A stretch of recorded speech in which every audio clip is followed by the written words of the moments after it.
नमस्कार, राम राम सभी साथियों को। स्वागत है आप सभी का अपने YouTube चैनल संदीप बिगनर में।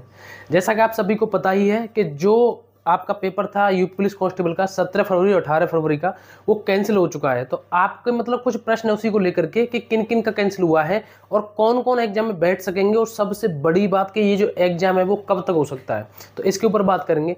सबसे पहले तो देखिए, मैं आपको बताऊं कि आप सभी की और सभी टीचरों की और आप सभी की जितनी भी मतलब मेहनत थी वो मेहनत रंग लाई, और गवर्नमेंट ने भी इस चीज पर ध्यान दिया और आपके हित में फैसला लिया कि आपका जो पेपर है कैंसिल हो गया।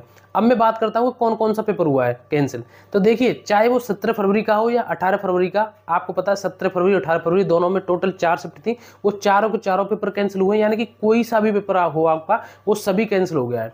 दूसरी बात आती है कि आप सबके द्वारा मुझसे ये चीज पूछी जा रही है कि भैया इसमें कौन कौन बैठ सकेगा।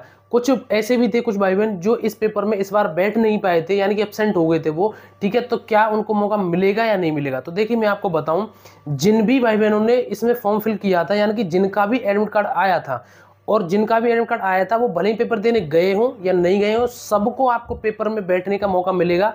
आप चाहे पहले पेपर में बैठे हो या नहीं बैठे हो। तो सबसे बड़ी बात और अच्छी बात यही है कि सबको दोबारा से मौका मिलेगा। सबसे बड़ी बात उनके लिए रही है, अच्छी बात है, जो इस पेपर में नहीं बैठ पाए थे किसी कारणवश।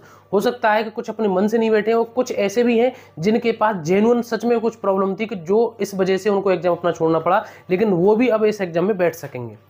अब बात आती है जो सबसे जरूरी है कि ये जो एग्जाम है हमारा कब तक हो सकता है। तो देखिए, मैं आपको एक बात बता दूं, आपने एक शासन का लेटर देखा होगा, और हमारे प्रदेश के जो मुख्यमंत्री जी हैं उन्होंने भी अपने ट्वीट करके बताया था कि ये जो परीक्षा आपकी वो 6 महीने के अंदर ले ली जाएगी। तो ये चीज अपने दिमाग से निकाल देना कि आपकी परीक्षा के लिए आपको 6 महीने का टाइम मिलेगा। उन्होंने ये नहीं कहा कि 6 महीने बाद लेंगे या 6 महीने में लेंगे, उन्होंने ये कहा कि 6 महीने के अंदर ले लेंगे। ये तो हो गया वो जो मुख्यमंत्री जी ने कहा। अब आपको पता है कि कल शाम को ही एक यूपी पुलिस की ऑफिशियल वेबसाइट पर भी लेटर निकाल दिया गया था, उसमें भी आपको ये चीजें बता दी गई थी आपका जो पेपर है वो कैंसिल हो गया है। लेकिन आपको पता है उसमें जो सबसे जरूरी और मुख्य बात यह है कि उसमें कहीं भी 6 महीने का कोई भी जिक्र नहीं किया गया।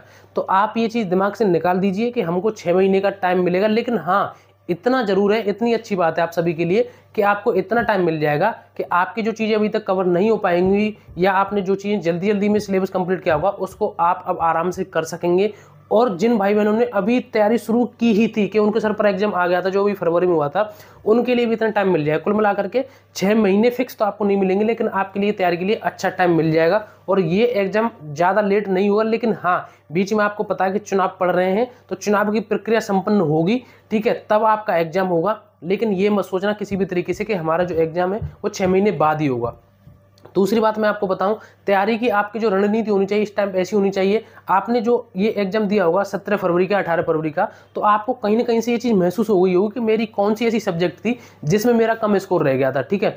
तो वो सब्जेक्ट आपको क्लियर करनी है। क्लियर करने का मतलब है कि वो सब्जेक्ट आपको अच्छे तरीके से रिवाइज करनी है, पढ़नी है, और जहाँ पर जो आप कमी कर रहे थे वो आपको वो अपनी कमी बिल्कुल खत्म कर देनी, ठीक है। और जितना हो सके फिर दोबारा से उसी वे में उसी तरीके से लग जाइए। 17 फरवरी 18 फरवरी क्या हुआ, कैसे हुआ, वो सब दिमाग से निकाल दीजिए, और अभी आज से इसी समय से अपनी नई तैयारी में लग जाइए। आपको जो भी जितनी भी चारों सब्जेक्ट हैं उनको अच्छे तरीके से एक बार देखिए, एनालिसिस कीजिए। जो आपकी सब्जेक्ट कमजोर हो उस पर विशेष करके ध्यान दीजिए, और जो सब्जेक्ट आपकी अच्छी है उसको ऐसा नहीं करना कि छोड़ देनी है, वो भी आपको अच्छे तरीके से करनी है। क्योंकि हम ऐसा करेंगे, जो हमारी सब्जेक्ट कमजोर है उनको करेंगे, और जो हमसे आ रही है उनको नहीं करेंगे, तो भी हमारा नुकसान होगा। क्योंकि जो सब्जेक्ट आपने पहले से मजबूत कर रखी है उनको मजबूत वो तभी रहेंगी जब आप उनका रिवीजन करते चलेंगे, ठीक है। और थोड़े बहुत बीच बीच में प्रैक्टिस सेट लगा करके देख लीजिए। सबसे बड़ी बात, आपको इस टाइम पूरा मौका मिलेगा कि आप अपने सिलेबस को कंप्लीट कर सकते हो पूरे तरीके से, ठीक है। और बस आपको और भी कोई डाउट हो तो वो आप कमेंट करके बता सकते हैं। हमारा टेलीग्राम ग्रुप है, उसको जरूर ज्वाइन कर लें, उसकी जो लिंक है मैं डिस्क्रिप्शन में दे दी है, ठीक है। और आज से मैं फिर दोबारा से कम्युनिटी पोस्ट पर अपने आपके लिए जो परीक्षा के लिए प्रश्न डालता रहूंगा जो पहले डाल रहा था, ठीक है। और भी आप कोई डाउट हो कमेंट करके जरूर बता सकते हैं। वीडियो अच्छी लगी हो तो एक बार वीडियो को लाइक करके चैनल को जरूर सब्सक्राइब कर दें। अब मिलेंगे अगली नई वीडियो में एक नए टॉपिक के साथ। जय हिंद, नमस्कार, राम राम।